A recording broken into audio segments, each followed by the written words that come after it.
মনোবীক্ষণ polyclinic, চিকিৎসার জগতে এক দশক। এখন এখানে সব বিষয়ে ডাক্তারবাবু এক ছাদের তলায়। ফোন করুন 7477799515 এই নম্বরে। তার স্বপ্ন ছিল রাজ্যে তৈরি হোক শিল্পায়ন, আর তার হাত ধরেই তৈরি হোক যুবদের কর্মসংস্থান। সংস্কৃতির আলোচনাতেও ঘুরে ফিরে আসছে বুদ্ধদেব ভট্টাচার্যের স্মৃতি। প্রয়াত মুখ্যমন্ত্রীর স্মৃতিচারণায় কি বলছেন রাজনৈতিক ব্যক্তিত্ব থেকে বুদ্ধিজীবী মহল, দেখুন একটি প্রতিবেদন। আপনার আনন্দে আমাদের উদযাপন, বিয়ে হোক বা পার্টি, বহরমপুরে এবার luxury banquet hall at golden retreat. জেলায় একমাত্র পিলারলেস ব্যাংকোয়েট, আছে স্পা, সালন, ক্লাব মেম্বারশিপের সুযোগও। বহরমপুর শিল্প তালুকে গোল্ডেন রিট্রিট। রাজ্যে আনতে চেয়েছিলেন শিল্পায়ন, স্বপ্ন দেখেছিলেন রাজ্যের যুবক যুবতীদের কর্মসংস্থানের। পশ্চিমবঙ্গের প্রাক্তন মুখ্যমন্ত্রী বুদ্ধদেব ভট্টাচার্যের প্রয়াণের পর সব মহলে উঠে আসছে এক কথাই, কখনো মন্ত্রী হিসেবে, মুখ্যমন্ত্রী হিসেবে, কখনো সিপিআইএম নেতা হিসেবে। বারবার মুর্শিদাবাদে এসেছেন বুদ্ধদেব ভট্টাচার্য। একাধিকবার বুদ্ধদেব ভট্টাচার্যের সঙ্গে জেলার বিভিন্ন প্রান্তে গিয়েছেন সাংবাদিক প্রদীপ দে। তার স্মৃতিচারণায় উঠে আসছে বুদ্ধদেবের কর্মসংস্থানের স্বপ্নের কথা। যুবক যুবতীদের নিজের পায়ে দাঁড় করানোর চিন্তা ভাবনা। দ্বিতীয়বার যখন উনি মুখ্যমন্ত্রী হলেন, উনি তখন একটা কথা বলেছিলেন, যেটা স্লোগান হিসেবে হয়েছিল, যে আমার পা থাকবে মাটিতে, শিল্প সম্ভাবনা থাকবে স্বপ্নে। মানে এই স্লোগানটা রেখেই উনি কিন্তু সিঙ্গুর করতে গিয়েছিলেন। হ্যাঁ, অনেক সময় কি হয়েছে, তাকে নানান কাজে, তার এটা সত্যি মানে সত্যি হলো, মানে কি অপ্রিয় সত্যি হলো এটা ঘটনা, বিভিন্ন সময় পার্টি তাকে পেছন থেকে টেনে ধরেছে।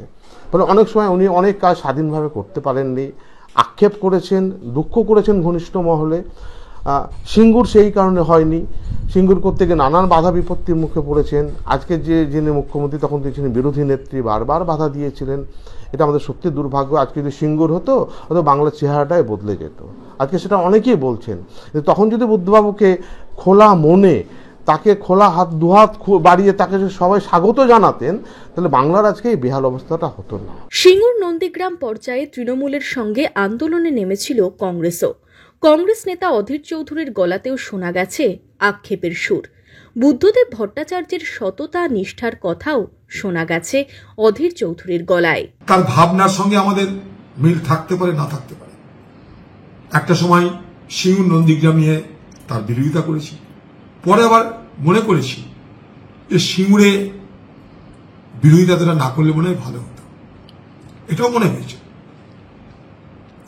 শেষ আমার সঙ্গে 2016 সালে পার্ক সার্কাস ময়দানে দেখা হয়েছিল। আমি ছিলাম, বুদ্ধও ছিলেন, রাহুল গান্ধী ছিলেন। অনেক সংঘাত তার সঙ্গে থাকা সত্ত্বেও তার এই ব্যক্তিত্ব, তার নিষ্ঠা, তার সততা, আদর্শের প্রতি তার অগাধ আস্থা, এগুলো কিন্তু সকলকে প্রভাবিত করে। আজকে যখন বাংলায় দুর্নীতি আর রাজনীতি একে অপরের পরিপূরক হয়ে গেছে, তখন নিঃসন্দেহে একথা বলা যেতে পারে যে ভবিষ্যৎ প্রজন্ম এবং ভবিষ্যতের রাজনৈতিক ব্যক্তিরাও বুদ্ধ অন্তত এই চরিত্রটা তারা যদি গ্রহণ করতে পারে, রপ্ত করতে পারে, বাংলা বাঁচবে বলে মনে করি। বুদ্ধদেব ভট্টাচার্যের সময়ে জেলায় গড়ে উঠেছিল বেশ কিছু কলেজ। জেলায় সাগরদিঘি তাপবিদ্যুৎ কেন্দ্রেরও উদ্বোধন করেছিলেন বুদ্ধদেব ভট্টাচার্য। বুদ্ধদা ফারাক্কার এনটিপিসি, সেটা যদিও জ্যোতিবাবুর আমলে হয়েছে। ফারাক্কার তাপবিদ্যুৎ কেন্দ্র হয়েছে, সাগরদিঘি